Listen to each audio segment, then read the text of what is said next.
Boss Ireland కి against గా first టీ20కి సంబంధించి టీమిండియా ప్లేయింగ్ 11 పై బిగ్ అప్డేట్ వచ్చేసింది. వైభవ్ సూర్యవంశీ బరిలోకి దిగబోతున్నాడా? సంజు శాంసన్ మళ్ళీ బెంచ్ కి పరిమితం అవ్వనున్నాడా? ఎందుకంటే వైభవ్ ప్లేయింగ్ 11లో ఉన్నాడంటే దాని అర్థం తను టీమిండియా ఇన్నింగ్స్ ని ఓపెన్ చేస్తాడు అని. తనతో పాటు world's number 1 T20 batter Abhishek Sharma ఉండనే ఉన్నాడు. తననైతే తప్పించలేరు.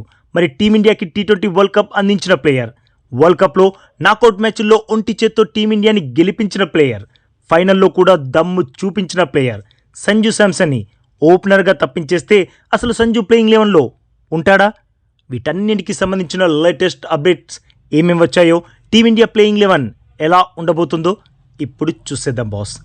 యాక్చువల్గా 26 జూన్న ఐర్లాండ్తో ఫస్ట్ టీ20 మ్యాచ్ ఆడనుంది టీమిండియా.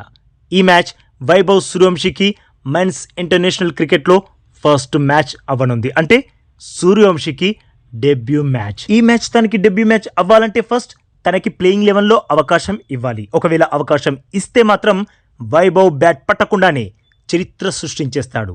ఎలా అంటే God of cricket Sachin Tendulkar 16 సంవత్సరాల వయసులోనే ఇంటర్నేషనల్ క్రికెట్లో అడుగుపెట్టి హిస్టరీ క్రియేట్ చేసి రికార్డు సృష్టించాడు. ఆ రికార్డ్ ఇప్పటి వరకు చెక్కు చెదరలేదు. ఒకవేళ వైభవ్కి ఐర్లాండ్తో ఫస్ట్ టీ20లో ఛాన్స్ ఇస్తే మాత్రం సచిన్ రికార్డ్ బద్దలైపోతుంది. ఎందుకంటే వైభవ్ వయసు 15 సంవత్సరాలు దాటి 16 లోపలే ఉంది. సో క్రికెట్ హిస్టరీలో అంత చిన్న వయసులో డెబ్యూ చేసిన ప్లేయర్గా చరిత్ర తిరగరాస్తాడు వైభవ్ సూర్యవంశీ. చెప్పాలంటే వైభవ్ ప్లేయింగ్ 11లో ఖచ్చితంగా ఉంటాడనే చెప్పాలి. ఎందుకంటే బ్రాడ్కాస్టర్స్ నుండి మాత్రమే కాకుండా అన్ని వైపుల నుండి వైభవ్ని ఆడించాలన్న ఒత్తిడి పెరుగుతుంది. సూర్యవంశీ ఆరా ఎంతలా పెరిగిపోయిందంటే ప్రపంచంలో క్రికెట్ని అభిమానించే ప్రతి క్రికెట్ ఫ్యాన్ వైభవ్ బ్యాటింగ్ చేస్తే చూడాలని ఉవ్విళ్ళూతున్నారు. సో టీమిండియా మేనేజ్మెంట్ కావాలనుకున్న వైభవ్ని ప్లేయింగ్ 11 నుండి తప్పించలేదు. ఎందుకంటే ప్రతి ఒక్కరికి డబ్బు కావాలి. వైభవ్ ఆడితే బ్రాడ్కాస్టర్స్కి కనక వర్షం కురుస్తుంది, అలాగే బీసీసీఐపై కూడా. సో వైభవ్ సూర్యవంశీ ఆడడం ఫిక్స్. ఇక సూర్యవంశీతో అభిషేక్ శర్మ టీమిండియా ఇన్నింగ్స్ని ఓపెన్ చేస్తాడు. మరి what about Sanju Samson? Sanju Samson number 3లో బ్యాటింగ్ చేయనున్నాడు. మరి ప్లేయింగ్ 11లో ఇంకెవరెవరు ఉండనున్నారు? మిడిల్ ఆర్డర్లో ఎవరికి స్థానం దక్కనుందో ఇప్పుడు చూసేద్దాం. శ్రేయస్ అయ్యర్ అయితే టీమిండియా కెప్టెన్, తనైతే తప్పకుండా ఆడతాడు. అలాగే మన తెలుగు తేజం తిలక్ వర్మ కూడా ప్లేయింగ్ 11లో ఉండనున్నాడు.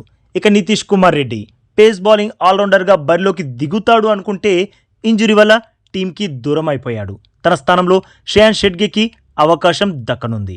అలాగే శివం దూబే బెర్త్ కూడా కన్ఫామ్. ఇక స్పిన్ ఆల్రౌండర్స్గా అక్షర్ పటేల్కి, వాషింగ్టన్ సుందర్కి స్థానం దక్కనుంది.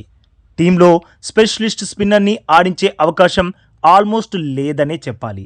ఇక ప్రీమియం పేసర్స్ విషయానికొస్తే టీమిండియా 2 పేసర్స్తో బరిలోకి దిగబోతుంది. అది హర్షదీప్ సింగ్ ఇంకా హర్షిత్ రాణా. ఇది బాస్ మన ప్లేయింగ్ 11. మీరు అబ్జర్వ్ చేశారా బాస్? ఇందులో ఇన్ఫామ్ ప్లేయర్ ఇషాన్ కిషన్కి చోటు దక్కలేదు. ఇషాన్ స్థానంలో సంజు నెంబర్ 3లో బ్యాటింగ్ చేయనున్నాడు. మరొకవేళ ఇషాన్ కిషన్కి కూడా ప్లేయింగ్ 11లో ఖచ్చితంగా చోటు ఇవ్వాలి అంటే ఏ ప్లేయర్ని ప్లేయింగ్ 11 నుండి తొలగించాలో మీ ఒపీనియన్ని తప్పకుండా కామెంట్ చేసి చెప్పండి బాస్. అలాగే ఈ లేటెస్ట్ అప్డేట్కి ఒక్క లైక్ కొట్టి మన ఛానల్ని ప్లీజ్ సబ్స్క్రైబ్ చేసేసుకోవచ్చుగా బాస్. ఇక ఈ వీడియో చూసినందుకైతే మీ అందరికీ దిల్సే థ్యాంక్ యూ బాస్.